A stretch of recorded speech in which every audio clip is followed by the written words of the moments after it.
A Lei 13.655, sancionada em 25 de abril do ano de 2018, modificou a Lei de Introdução às Normas do Direito Brasileiro e trouxe 10 novos artigos que vão ter vigência na aplicação das normas de direito administrativo. Evidentemente que, ainda que não restrita aos atos de improbidade administrativa, às ações civis públicas de improbidade administrativa, nós não temos dúvida nenhuma que as decisões tomadas nas ações civis públicas por ato de improbidade terão, sim, sofrerão impacto, sim, desta Lei 13.655 do ano de 2018. Mas por que isso? A primeira pergunta que se faz quando se fala de ato de improbidade, quando se fala de ato improbo, é: qual a prova, o quantum de prova é necessário para se considerar um ato improbo? Qual a prova pode significar um ato de improbidade? O que é um ato de improbidade? Nós temos algumas referências, inclusive dos tribunais superiores,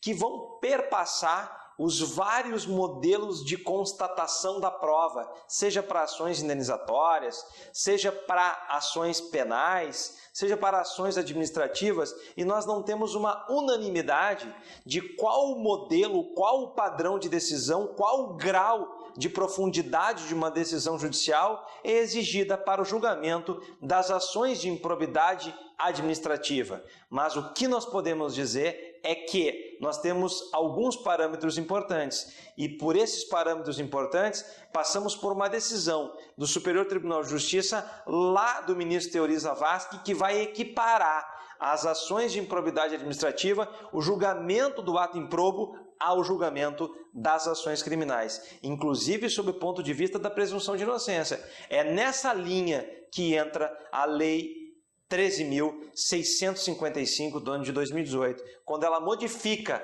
a Lei de Introdução às Normas do Direito Brasileiro e traz 10 novos artigos quanto à necessidade de fundamentação das decisões. É por isso que lá no artigo 20, esta mesma lei vai referir: nas esferas administrativa, controladora e judicial, não se decidirá, ou seja, não haverá decisão apenas com base em valores jurídicos abstratos, sem que sejam consideradas as consequências práticas da decisão. Não é por outro motivo que no parágrafo único deste mesmo artigo 20, a lei refere e exige que a motivação judicial demonstrará a necessidade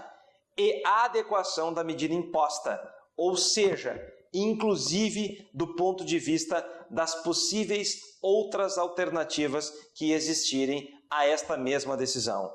Assim também, lá no artigo 22 desta Lei de Introdução às Normas do Direito Brasileiro, uma modificação da Lei 13.655 do ano de 2018 foi no sentido de que a autoridade julgadora, ao julgar, deverá considerar os obstáculos e as dificuldades reais vivida pelo gestor. Assim também, o artigo 21 impõe ao julgador um dever de, na sua decisão, indicar de modo expresso as consequências jurídicas e administrativa, os ônus ou as perdas, que em função das peculiaridades do caso sejam anormais ou excessivos. Portanto, nessa linha, nesse teor, é que a Lei 13.655 do ano de 2018, apesar de levar o nome de Lei da Segurança Jurídica, apesar de trazer ainda dentro dela o combate a conceitos abstratos, mesmo trazendo no seu teor também conceitos abstratos, é bom que se diga, me parece que nós estamos trilhando um caminho, estamos numa tendência de recrudescimento dos critérios de decisão judicial. Aliás, que o nosso Código de Processo Civil, que está em vigor há 2 anos, já tentou também fazer em relação aos critérios de fundamentação das decisões judiciais. E é nessa linha que nós deveremos insistir e continuar. Por quê? Porque nós estamos num momento em que, tanto do ponto de vista da improbidade, mas tanto do ponto de vista, e aqui aproveito, as ações, do ponto de vista das ações criminais, nós estamos no momento em que vivemos